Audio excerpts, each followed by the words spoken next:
రాష్ట్ర వ్యాప్తంగా గ్రామ పంచాయతీలోని గ్రామాలు సైతం మహాత్మా గాంధీ జాతీయ గ్రామీణ ఉపాధి హామీ పథకం ద్వారా స్వర్ణ గ్రామ పంచాయతీలుగా తీర్చిదిద్దాలన్న సంకల్పంతో పంచాయతీ సర్పంచ్ అధ్యక్షతన ప్రత్యేక గ్రామ సభ నిర్వహించాలని రాష్ట్ర ముఖ్యమంత్రి నారా చంద్రబాబు నాయుడు ఉప ముఖ్యమంత్రి పవన్ కళ్యాణ్ శ్రీకారం చుట్టారు. ఈ నేపథ్యంలో వైఎస్ఆర్ కడప జిల్లా పోరుమామిళ్ల మేజర్ గ్రామ పంచాయతీ సర్పంచ్ యనమల సుధాకర్ అధ్యక్షతన మన పంచాయతీ మన సాధికారత గ్రామ సభ నిర్వహించారు. ఈ సందర్భంగా వారు మాట్లాడుతూ రాష్ట్ర ముఖ్యమంత్రి నారా చంద్రబాబు నాయుడు ఉప ముఖ్యమంత్రి పవన్ కళ్యాణ్ ప్రవేశపెట్టిన మన పంచాయతీ మన సాధికారతపై గ్రామ సభలను ఏర్పాటు చేసేందుకు శ్రీకారం చుట్టారన్నారు. పంచాయతీ గ్రామ సభలు ఎంతో ఉపయోగకరమన్నారు. ఇలాంటి కార్యక్రమాల వల్ల పంచాయతీలోని గ్రామాలు సైతం అభివృద్ధి చెందుతాయన్నారు. అనంతరం గ్రామ సభలో పలు అంశాలపై చర్చించారు.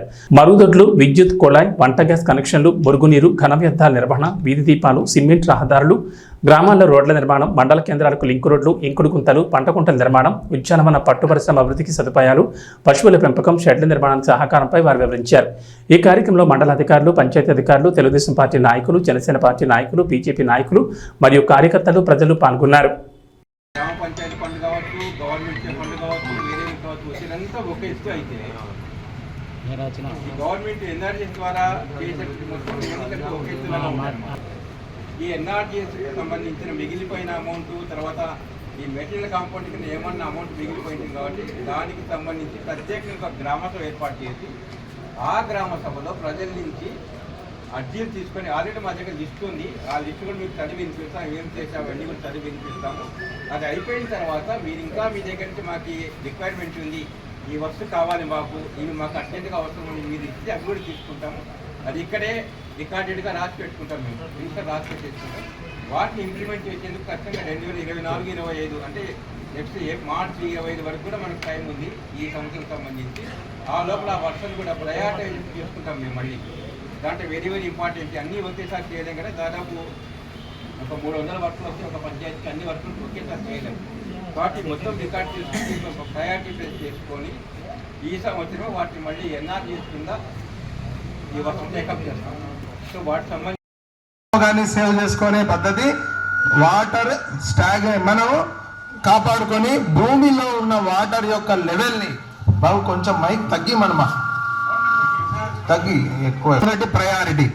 తర్వాత ఒక ఎవరికైనా జాబ్ కార్డ్స్ కావాలన్నా ఇవ్వడం, జాబ్ కార్డ్స్ ఉన్న వాళ్ళకి 300 రూపాయలు జాబ్ ముట్టేటట్టుగా, మగవాళ్ళకైనా ఆడవాళ్ళకైనా పని సమాన వేతంగా ఉండేటట్టుగా 100 రోజుల పని కల్పించే విధంగా మట్టికి సంబంధించిన పనులన్నీ కూడా మనం దీంట్లో నరేగాలో చేసుకోవడం జరుగుతుంది. ఆ వర్క్స్ అన్ని కూడా మన రైతు సోదరులందరూ కూడా వినాలి. ఒక్కొక్క పని దీనికి సంబంధించిన మన గ్రామంలో నీడ్స్ ఏమున్నా కూడా ఇంతవరకు తీసుకున్నవి మీకు స్పెషల్ ఆఫీసర్ గారు చదివి వినిపిస్తారు, పంచాయతీ స్పెషల్ ఆఫీసర్ బాలసుబ్రహ్మణ్యం గారు.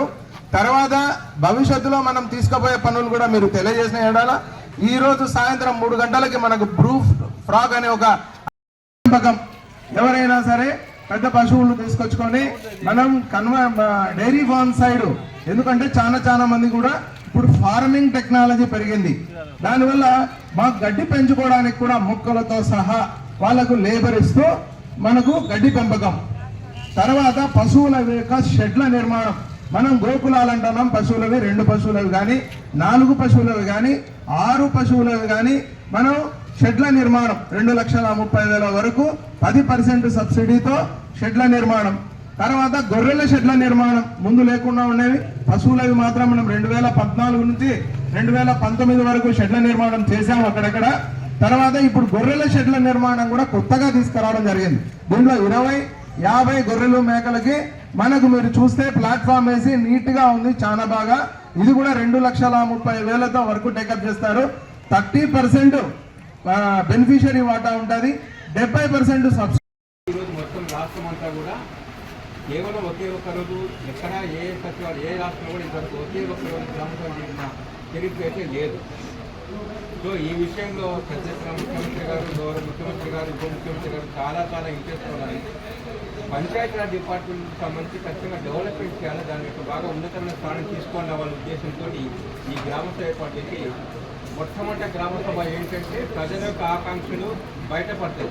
ప్రత్యేకించి రూరల్లో అంటే గ్రామీణ ప్రాంతంలో ఉండేటటువంటి యొక్క ప్రజల యొక్క వాయిస్ ఏ ద్వారా బయటపడుతుందంటే కేవలం గ్రామ సభ ద్వారా.